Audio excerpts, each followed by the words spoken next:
Good evening, here's Tava News and Newsletter, starting with headlines. Syria condemns ISIS execution of Jordanian pilot. Deputy Foreign Minister in Tehran. Jordan foes earth-shaking response to ISIS. Turkish government cancels passport of Gulen.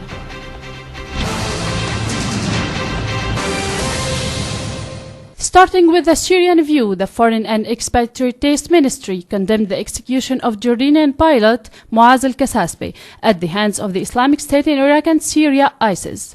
The pilot, who was captured and held captive by ISIS on December 24 after his plane crashed in Raqqa province, appeared being burned alive, and a appalling video released by the terrorist organization.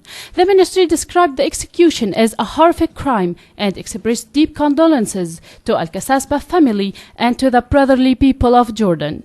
The ministry urged in its statement the Jordanian government cooperate for combating terrorism being represented in ISIS and Al-Qaeda-linked Nusra Front, as well as other terrorist organizations linked to them that are operating in Syria and in the region.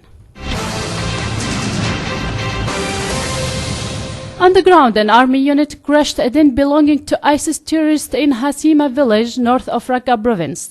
Another army unit carried out raids on a convoy of vehicles belonging to ISIS while they were passing near Al-Asadiyah bridge on the northern outskirts of Raqqa city, destroying a number of the vehicles.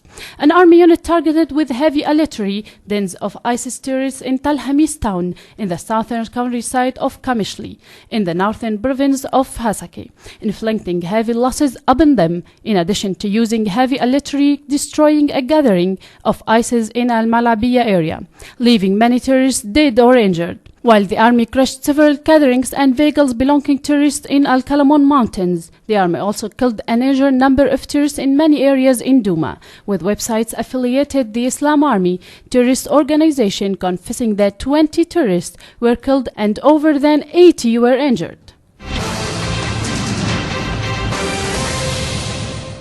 Deputy Foreign and Expatriates Ministry Faisal Migdad discussed with the chairman of Foreign Policy and National Security Committee at the Iranian Shura Council Aladdin Bojardi in a meeting in Tehran on Wednesday the bilateral relations and the latest developments in Syria. Migdad also met with the Iranian Assistant Foreign Minister for Arab and African Affairs, who stressed that Iranian support for Syria in facing terrorism. Moving to Jordan, where threatened an earth-shaking response for the burning alive of Jordanian pilot Muaz Kasasbi by the so-called Islamic State group, while his King Abdullah urged Jordanians to stand united at these crucial times. King Abdullah said that killing of pilot Muaz Kasasbi at the hands of ISIS will only strengthen Jordanians as they deal with the tragedy, Jordan Times reports.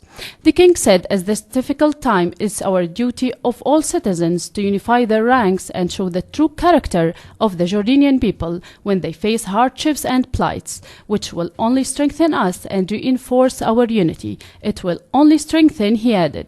Meanwhile, the Jordanian Armed Forces Arab Army GAF in its statement vowed a response that is appropriate to mankind of the tragedy of Jordanians, according to a statement read on Jordan TV by GAF spokesman Colonel Muhammad Amiri. A similar reaction was echoed by government spokesman Mohammed Moumani, who said several measures will be taken by the kingdom to respond to this brutal group. Greek Defense Minister Panos Kaminos said that he has invited to Moscow to meet Russian counterpart Sergei Shoigu in the near future, Reuters reported. Kaminos is the leader of the right-wing junior coalition partner in Prime Minister Alexis Tsipras' new government. The Greek minister has discussed strategic cooperation with the Russian ambassador and had received an invitation to Moscow. Kaminos has also met with the U.S. ambassador to Greece to discuss issues including training and recruitment. Finally, with the Turkish view, where the Turkish government was revoked the passport of Fethullah Gulen, an ally turned foe of President Recep Tayyip Erdogan, Reuters reported.